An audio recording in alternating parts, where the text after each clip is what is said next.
Why don't you tell us your name and what do you do?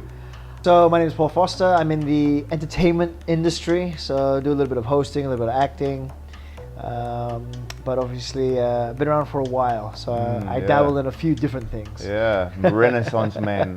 I've seen you in a lot of things. I've seen you hosting, I've seen you, man, in Malay soap operas. I've seen you. You speak Malay? A little bit. You have Malay blood in you? I don't have Malay blood, but mum is Peranakan, so I have that as my heritage. And you know, Bahasa Melayu being Singapore's national language, I was like, my last 2 years in school, I said better learn it. Yeah. Because it's easy as well. Absolutely, I think it's one of the easiest languages to learn. Yes. Yeah. You can speak back to front, upside down, left, right. Yeah. It pretty much people can understand you. So you know, the structure in terms of conversational bahasa is quite fluid, quite loose. So yeah, it is. It is that's almost tribal. Yes.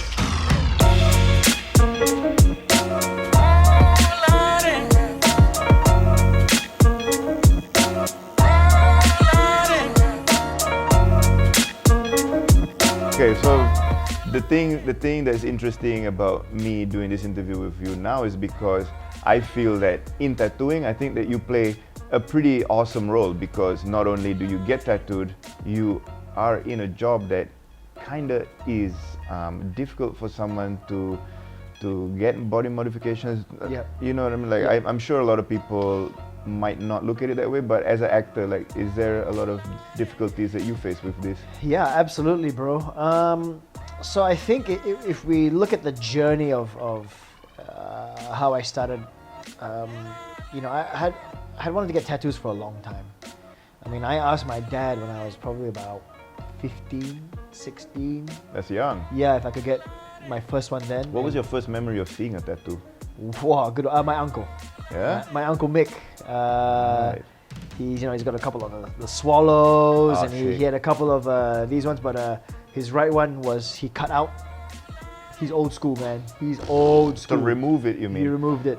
So I believe he has a few tattoos that from his kind of maybe like bad boy days. Yeah. And literally he just took a knife to the one on his forearm, and I mean you can see he's basically cut out a chunk of his arm.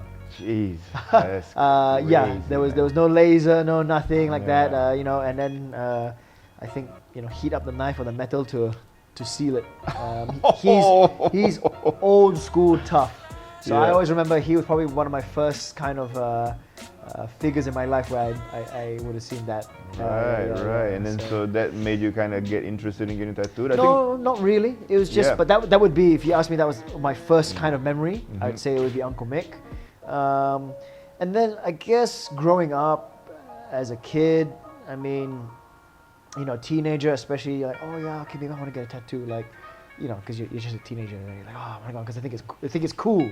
Yeah. You know, you haven't even lived life yet. You don't know what philosophies you're kind of, you know, into, and how, you know, how your journey has, you know, taken you from point A to point B, and you just think, just get any tattoo, it's okay. So, and I'm very, very happy that my father at that point said no.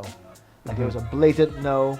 And in fact, his mentality was also no, because it would affect your job prospects in the future. Right. That was what he was telling me. Did you know what you were going to do at that age? Nah, no idea. And you know, fast forward 20 years later, you know, not long after that, Dad would have passed away. I had to step up to be the man of the house and take care of the family. NS, uni, you know, traveling the world more, starting to figure out myself, and you know, that's then when I got my first tattoo in a kind of ironic fashion of a tribute to my dad. In fact, all my left side is a tribute to Dad. So it was just simple, his name and his birthday and death date, you know, across my heart. And that was the first one I got to start this process, because I always knew I wanted to tell a story. And once I started, I was like, okay, I can start to build my story up now.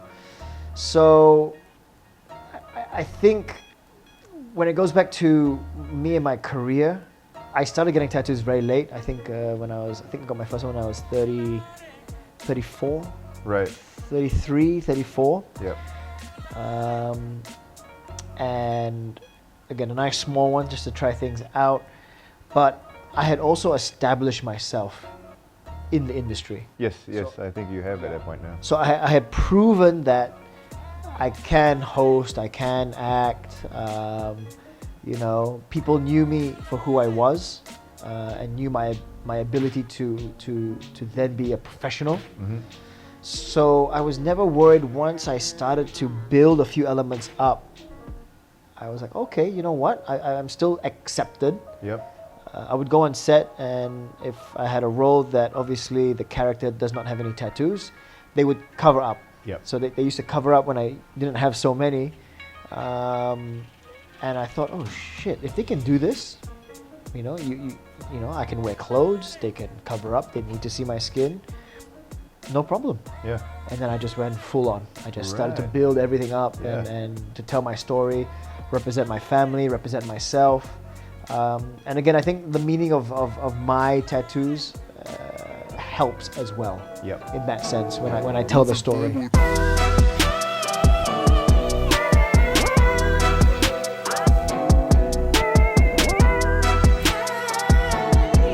mean, obviously, I've lost work. Yeah. I have. Yeah. But That was my next question. Like, how did that negatively affect your career? I mean, but you lose work for so many things. Right. Yeah. There's so many reasons why you could lose work. For sure. You know, for an acting role, because you don't look like the character they want you to look like. But it doesn't have to be just because of tattoos. It could be the color of your hair. Yeah. Literally. Yeah. Or the color of your skin. Right. Like it can be as down to you literally do not look like how this character should be. Okay, no problem. If I look like the character and I can still wear baju, you know, there's sleeves, then there's no problem. Yeah. I can still fit the role. Yeah, for sure. So it happens, you know, or you lose your job to someone else. Someone else just did the audition better. Yeah. Didn't even based on looks, Yeah. just your ability. You know, you screwed up the audition, or you didn't screw up, but just said someone did better, and they deserve the job. With hosting, you get a whole range of clients. So depending on whether you're doing a corporate or something a little bit more social, and it goes both ways. So I've gotten jobs because of my tattoos, and I've lost jobs because of my tattoos. The thing is, you can't take things personally. For sure. What's the point? Did you feel that you had to adjust the way that you approach meeting clients and stuff for the first time, first impressions? I think. No, the only thing I adjusted was my expectation. Yeah. Okay, so I go in always showing. Yep. Or, you know, if you want to play the game a little bit more, maybe you can go with like a blazer on. Yep. Then halfway through the meeting, take the blazer off. Yeah. So you set the, hey, oh, Right. I see. Yeah. You have, but when you have blazer, you don't have. So, yeah. you know, it's creating that. But more often than not, when I get booked, they already know that I have. Yeah, at this point, for sure. Right, For they already know. So, like I said, they're already coming in thinking, oh, we do want Paul for Paul. And a lot of hosting is yourself. They have booked the persona of who you naturally are. Yeah. Because they want your energy on stage or on camera. But of course, within reason, like I said, depending on who their audience is, or who the brand or the product is, maybe we have to dial it back a little bit just not to show. Yeah, absolutely. I still don't think there's anything wrong with that, but I still understand why there are some clients who believe this is the way it is. For sure. I mean, you That's the are stigma. working for a company that like ultimately it is their vision that you are adding Correct. on to. That I now represent. So yes, I do have to follow that. So I think I've never adjusted kind of you know, who I am and how I'm going to get the work or do the work, but I adjust my expectation that if I don't get it, based on that, okay lah. Yeah. But I've kind of always had that anyways, because I learned, I developed a thick skin with, I mean, I don't know how many auditions I've been to, bro.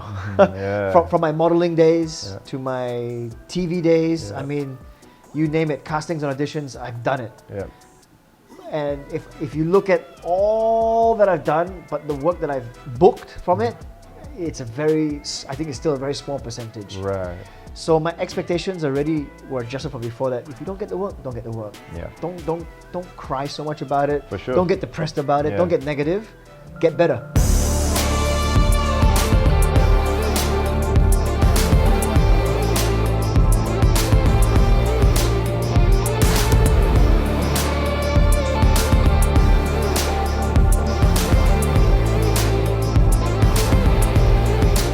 I admire a lot about you is that you are heavily tattooed. And for you to be this heavily tattooed in the entertainment industry in Singapore, Yeah. I think that's really ballsy, man. And I think that there are people that are thinking about maybe going down that route of getting tattooed, and there might be a lot of stuff that holds them back, career-wise and stuff. And I spoke to you prior to this interview about how we would love to kind of, obviously we cannot destigmatize tattooing in Singapore, like totally. That is a huge feat. But at the same time, there are lawyers, there are professors, there are people in the job scopes that should not have tattoos, and a lot of them now are heavily tattooed, and doesn't mean that they can't do their job well. It doesn't mean that people cannot relate to them, because I think at this point, doesn't mean they're not a good person. For sure, for sure. I mean, that morality plays a big part right now. Yeah, that's basically it, right? And I knew I was taking a risk. I knew, but at the same time, my identity in the work I do is not my identity as a person, as me. So, I want to live my life. I want to do my thing. I wanted to break barriers. I wanted to tell my story. So when I was, on this journey, and I'm still on my journey, I'm still building up my canvas here. And Again, I rolled the dice. I knew the risk. I was willing to sacrifice some work, but I also knew that there would still be a lot of other opportunities to get other work. It doesn't matter. That's the whole, I guess, maybe fun and joy of it. Absolutely. I also knew that I wanted to create my own work as well, and by doing so, I was just like, okay, I will continue to be myself. I will do this. And I think to a certain extent, to my knowledge, I'm still the only person in the entertainment industry in Singapore that has gone this far. Yeah, that was my next question for you. I don't know anyone else who. I mean, I get asked. Some of my friends who are in the industry too would ask.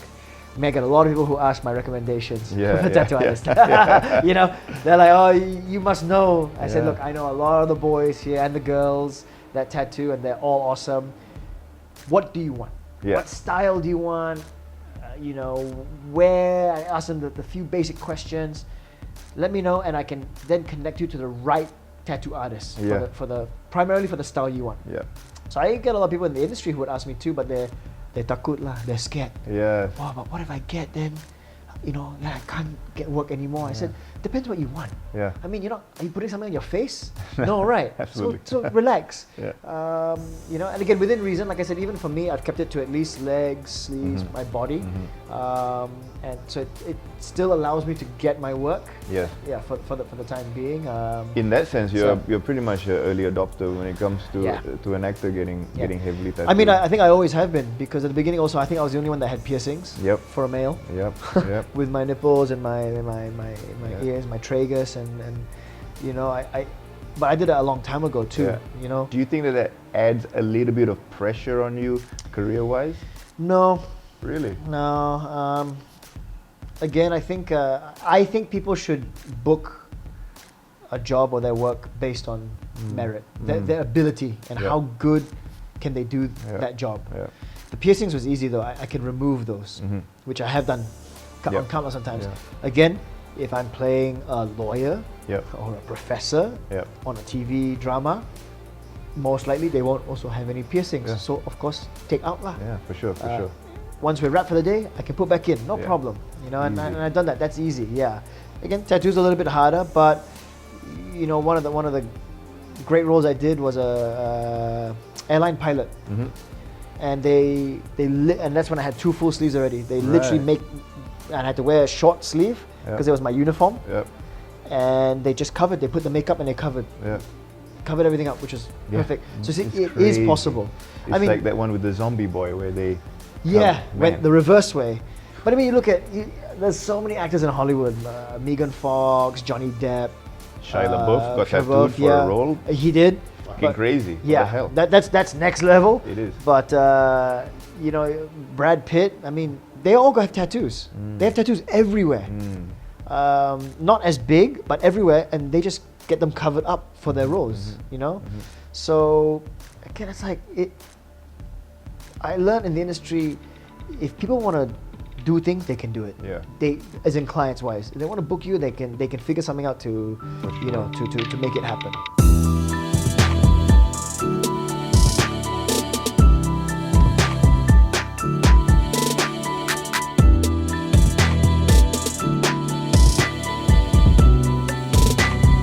Talk to me about your tattoos that you have now. Like, what kind of style do you like? Yeah, Because it's kind of a mix. You have some geometry, you have Yep. some dot work, you have some portraits kind of stuff, That's it. realism, and then you have some tribal. Yeah, I think I really love dot work and geometry, and that's why my first sleeve developed this way. And who were the ones who made those? So I've got Chester, got Ale, Mudahori did this one actually, which is very not his style. Actually, Sam went out of his way to do my first couple tattoos with him to start this sleeve, and it's not really his style because he's more of Japanese. Yep. I had Tarita from Bali who did my mandalas as well.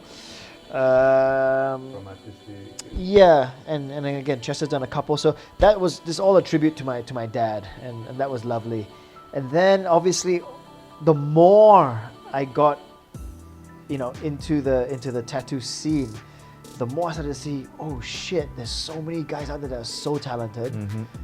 I need to, you know, I want to tell this story. I think this particular tattoo artist would be fantastic. So then I went to portrait, Black and White Portrait, which is all this side is Bradley. So Bradley basically has conquered my right side. I mean, I even got your piece here, bro. Absolutely. Shout out So I wanted to me. I wanted to get one from Feroz here. So that was fun. You're a very hard tattooer. And who did the Maori? So yeah, and then I've got my tomokos.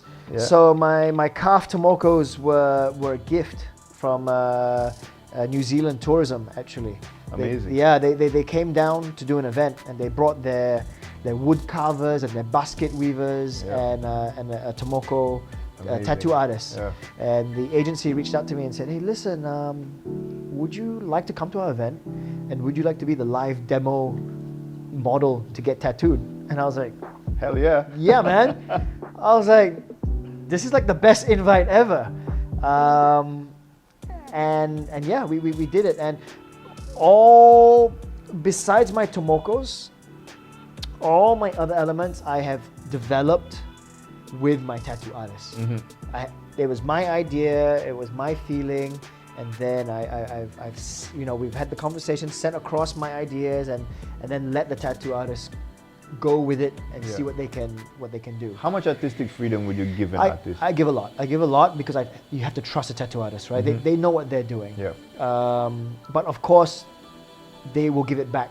If they say something back and you're not comfortable with it, you have to say something, of course. Yeah. Because it's going to be on you. Yeah. And that's the beautiful relationship about client to tattoo artist. It has to be free and open to the point where you can develop this idea together. But the tomoko, so the first two, when I got at that event, no idea. And with Maori tomokos, you're telling the narrative of your life story to the tattoo artist. Yeah. Who you are, where you've been, where you are at now, and where you want to go. And you know, who you are is yourself, your family and community, your work, your passions, your fears, and from there they will just tattoo you. Yeah, a lot with the traditional style of tattooing, it is like that. That's right. A lot of elements to represent you and what you need to do. So he did it. He did it in like a few hours. He just drew it on. He wanted my back. I said, I'm not quite ready for my back, you know. But at that point in time, I needed to re-ground myself into Singapore. Yep. I was gonna leave, and then I didn't. So I said I need to replant myself. Yeah. So that's why he said, okay, give me your calves, because you stand on your two legs, Awesome. and your legs are grounding you. Yeah. And he did the whole element, and that was fantastic. That was the first time I just let it How was that experience for you? It was wonderful. It was wonderful just to let freedom go Yeah. and trust the process. 100% trust. And then when he did it, he explained the elements, you know, the two brothers that are gods, one of the underground and one of the above ground. Yeah. And these are Maori gods, Yeah. and then elements of my family, elements of Singapore, elements That's missing a of little bit in tattooing now, I feel. Yes, because people sometimes they just get whatever they want to get. For sure. Yeah. And there is in traditional, even some traditional Japanese tattooing, the artist would literally sit there with you, get to know you. Correct. And some of them have rituals. Yes. And then the design comes, and they give that to you. You see, so that's like a very different approach. Totally. That would be amazing. And I can see myself at one point probably trying that experience out. And two, my expansion of my left Tomoko is from another fantastic tattoo artist from New Zealand. And two, I met him through another friend.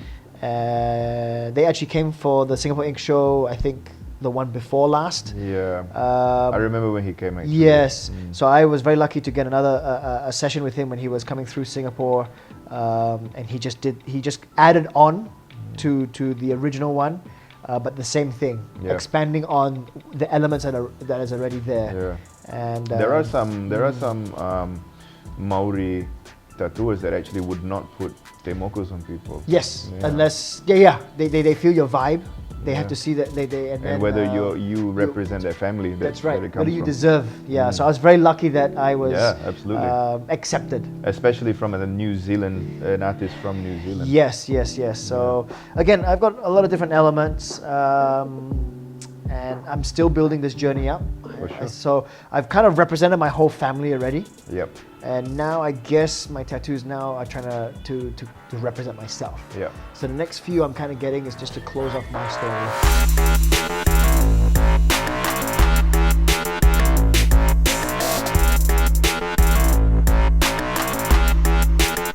As a client's point of view, what do you feel makes a good tattoo to you? So obviously for me, it's the style. So I think as a client, you need to identify what tattoo do you want. So again, I get a lot of people just asking me, hey bro, can you connect me with tattoo artists? I want to get tattooed. And I'm like, what do you want? It's like saying like, you know, you want to buy a car, but then you don't, can you hook me up with someone that, you know, can sell me a car? But what do you want? You want a Japanese car, a European car? You want 2-door, 4-door? You want sports? You want SUV? You want, you know, soccer mom van? I mean, you got to give me some context. Yes. So I think the first thing for a client is to really establish the style of tattooing you want, and then from there, obviously do your research. And I think in this day and age, it's quite easy. Yes. with social media and Instagram in particular, it's so really easy to go in a digital portfolio and just see you know, the guys that you really want to at least start the conversation with. And then decide if you want to actually book a tattoo, because I think also the vibe is very important. For sure. Yeah, I think the client artist experience is very, very special. I don't know if I've just been very lucky in my tattooing experience, but you know, I've created a bond with all my tattoo artists. For sure. And to be honest, the guys that you've gone tattooed by in Singapore, you know, besides me, they're all like really some of the nicest and most humble humans that I've ever met. You're humble and nice to me, so that's okay. That's all that only matters. to you. So I think, but aesthetically though, Right. what do you feel is a good tattoo to you? So I think then from there, obviously, you want to look at the quality, the aesthetics of the tattoo. You know, line work. Yep. Line work for me is super important.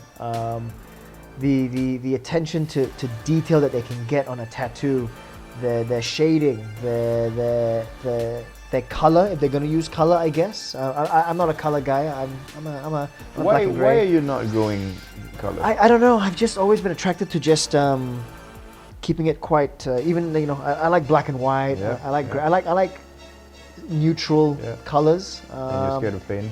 Huh? Yeah, colors. You need to go a little bit deeper, huh? That's not to say that I never will get a color tattoo, but at the moment, this is just how I've been building up, you know, the elements that I want. But yeah, I think aesthetically wise, yeah, quality is important, and I think also we're in a day and age of tattooing where the quality level has jumped so much it's this incredible. in this century Man. than compared to before. Not to say that the old school tattoos from back in the day were not great or good. I mean, they're the forefathers of tattooing, and tattooing has been around for millennia, right? But you just see that, you can see that there was a jump all of a sudden when I was like, holy shit. Like, not just by the talent of the tattoo artists, because I think tattoo artists are always talented, but more by the machinery, by the ink, by the technology of being able to create on your computer, for example, or printing out a design where, I mean, this geometric work would never have been able to be kind of done way back in the day. Yeah, it would to a certain be extent. extremely tedious. Yes, But yes. that's the charm of it, right? It's like if you were to meet someone at that time, like who broke that barrier? For sure. Yeah. And maybe the reason that it feels like this jump is so apparent right now is because we're able to see the process, the progress. True. And back in the days, maybe it was not so easy. You had to buy magazines, and you know what I mean. Like I've read the same fucking magazine like 50 times. You know what I mean? I know every single tattoo from Joe Harrison. Yeah. And it's sad because now, you know, some of these people are not even relevant. It's difficult for them to counted as a legend in that sense. Oh, Yeah, within the industry, maybe perhaps. Yeah, but within the industry, outside, absolutely. Yeah, but keeping up with Instagram, keeping up with being relevant in the modern age of tattooing, it can be a challenge for some of these guys.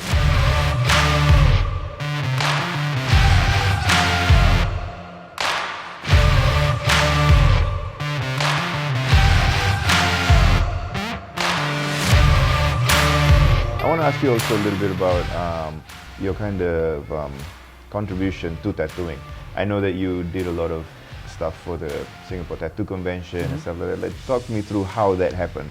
Yeah, so that was all thanks to Ale, actually. Right. So getting my few, my couple of tattoos with Ale, as we got to talking, he knew what I did. Yep. And then when Sean wanted to do the Singapore Ink show and they needed a host, Ale recommended me.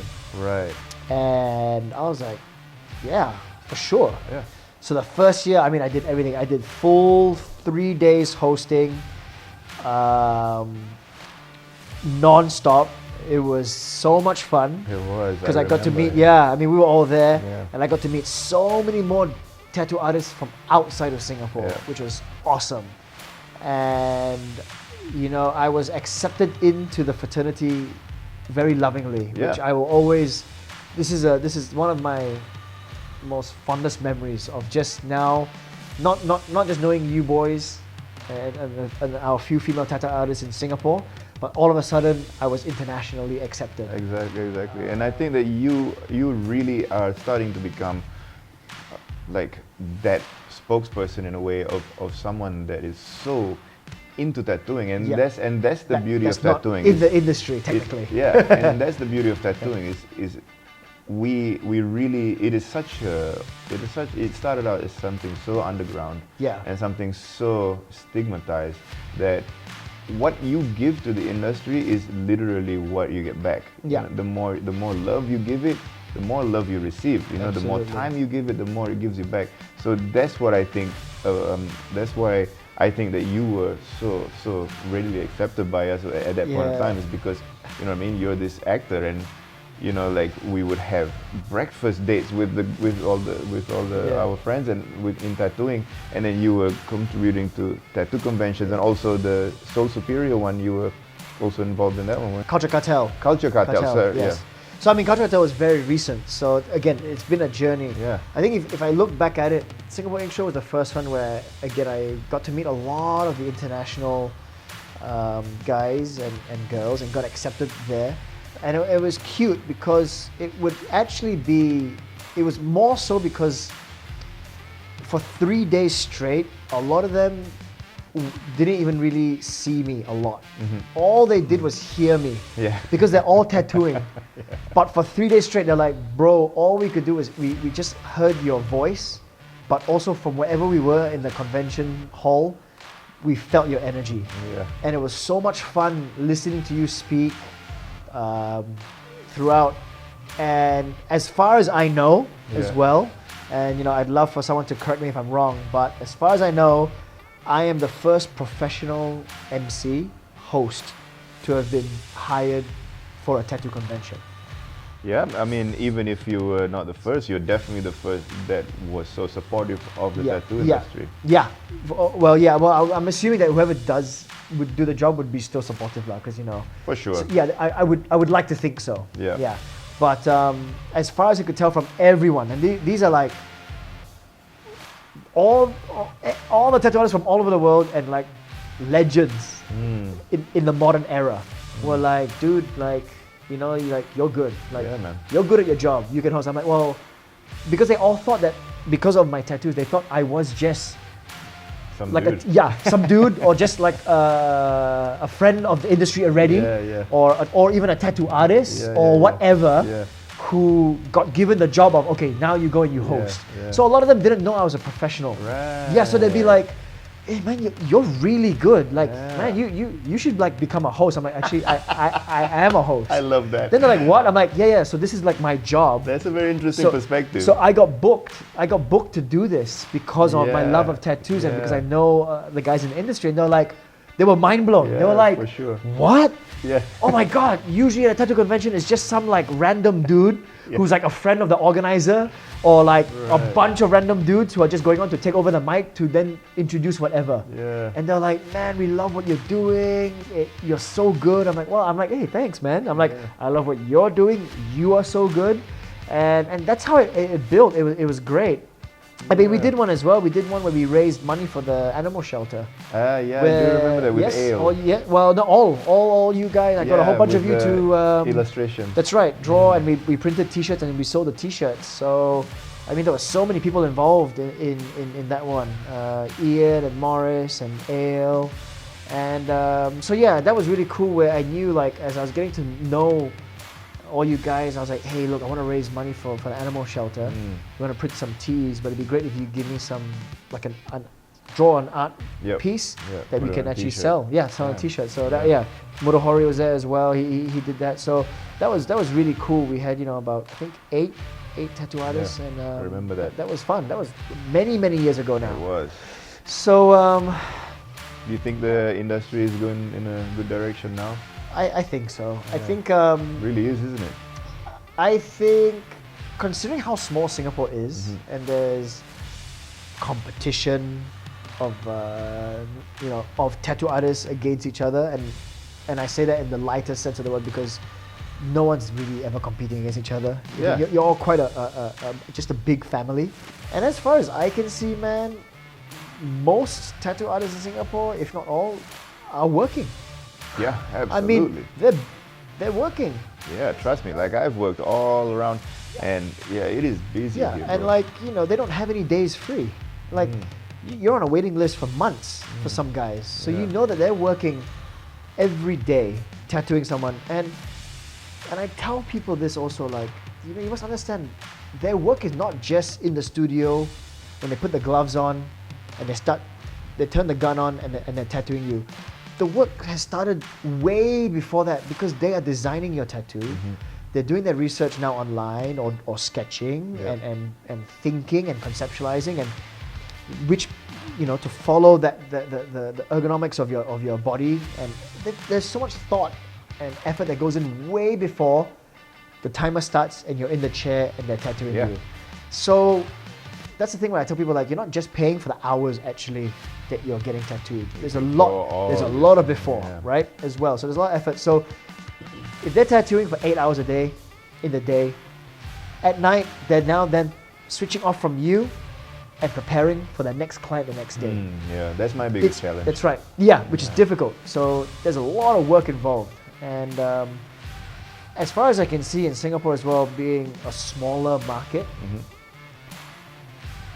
we have a lot of people that want to get tattoos. Yeah, absolutely. Whether they fly in or whether they're here, and I can see that because of the supply and demand of tattoo artists here, and then being fully booked and people going to get tattoos. So I think the industry is at a very healthy point. Yeah. Do you think we need a little bit of diversity? I mean, I think right now who we have here in terms of the quality and styles of tattoos, we've pretty much covered everything. Yeah. I'd say the only thing we're really Diversity missing. in race, in Oh, okay. gender. Okay, race also quite open.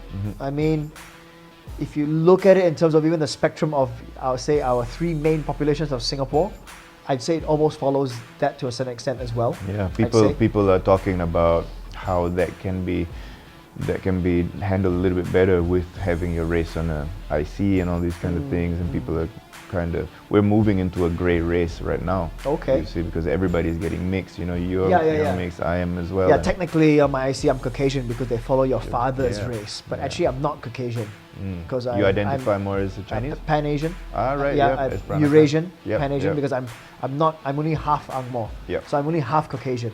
But you know, you have to go through a whole appeal process, which I really can't be bothered Absolutely, about because yeah. I know who I am. If it just says it on my IC, so be it, whatever. Yeah. Me as well. I identify way more as a Malay than I do as a Caucasian. Right.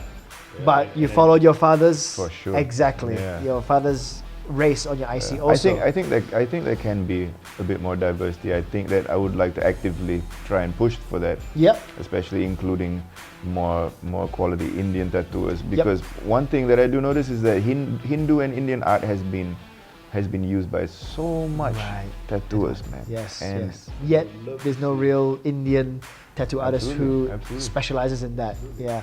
Which also would be meaningful.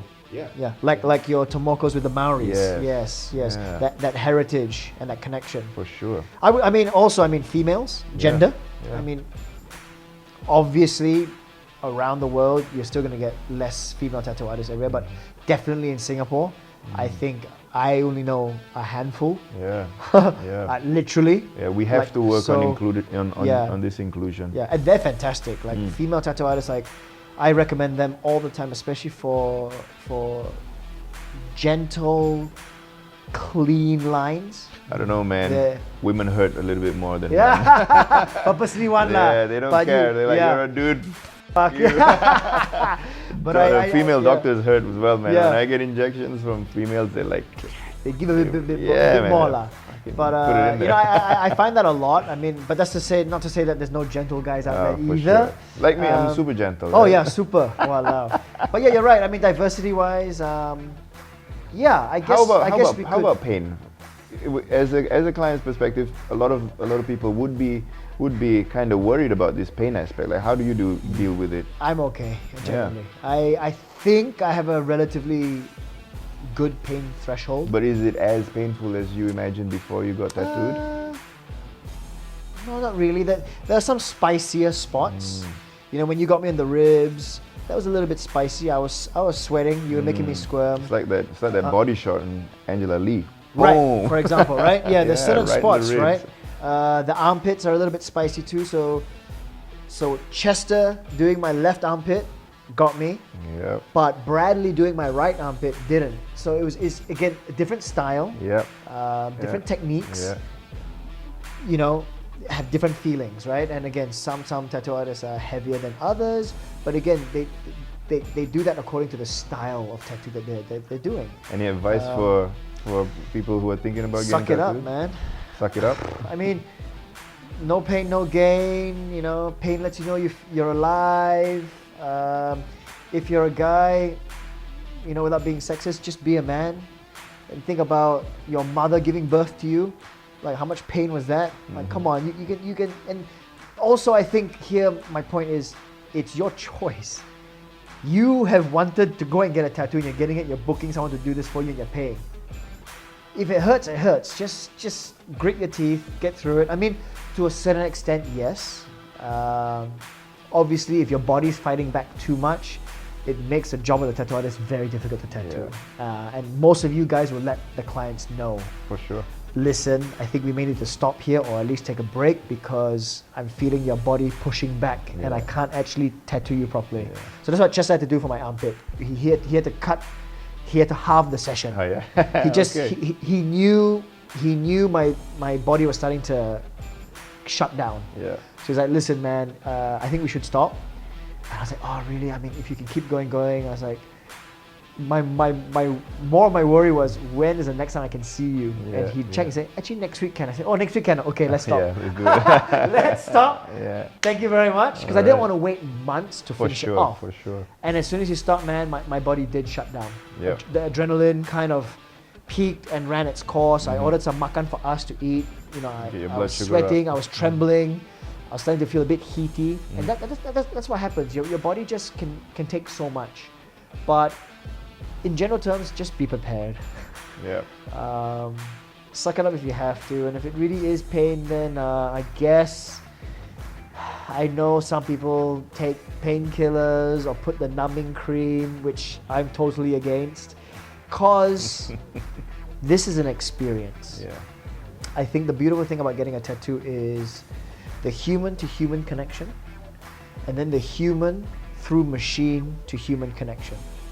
The pain and the sound, everything that you're experiencing, audio, physical, emotional, mental, the tattoo you're getting, the meaning of it, is it to help you, repair and heal from a traumatic experience? Is it to help you move forward from something that was holding you back? Is it something that's just to give you more happiness and love because you want to have it as a tribute to someone? Or is it something just a fun piece that makes you smile if you look at it every day? There's so many reasons why we get a tattoo, and I think as a person getting one, you should experience it 100% naturally, because it's very important, it's very special, it's very meaningful, and I think doing things when you're not part of the process is wrong also. So I think always be part of the process. In some way, tell your narrative to then trust a tattoo artist to get it, or the element you want to get and you have that conversation with the tattoo artist so he can develop it. Don't numb yourself away from it. I'm also not a fan of people putting music on or then tuning out and watching a movie. I actually like to talk to my tattoo artists. I like to keep them company. The hard work is you guys. Yeah. I'm lying there for 8 hours, no problem, and they always check on me. You okay or not? You okay or not? Can tahan? How you feeling? I'm fine, man. I'm just lying here enjoying myself. Are you okay? Are your eyes okay? Is your wrist, your hand okay? Is your back okay? Is your neck okay? Shoulder okay? Because you're doing all the hard work, and that's tough. So I feel like engaging with a tattoo artist is also very important, because you wanna have that moment with them. Yeah. And that's also why I think I've become very good friends with a lot of my tattoo artists. For sure. Yeah. For sure. 8 hours straight with someone, talking, You're forced to. and now being connected together forever. Yeah. The permanent. You don't even get that with a lot of other friends in your life, where have you sat down with good friends of yours, or maybe just friends, for 8 hours straight, just with them. Yeah, that sounds you know, daunting. Yes, Actually. it doesn't happen very often in No. that sense. So I think you can really build up a beautiful connection with someone, and I appreciate that a lot. Yeah. I love all you guys, man. I love all my tattoo artists who have worked on me. I will always have a forever special connection with them. And again, the more tattoo artists I get to meet through this new family, it's like, wow, and I'm so lucky. And Yeah. that's what I love, man. Yeah. Thank you so much for your time, dude.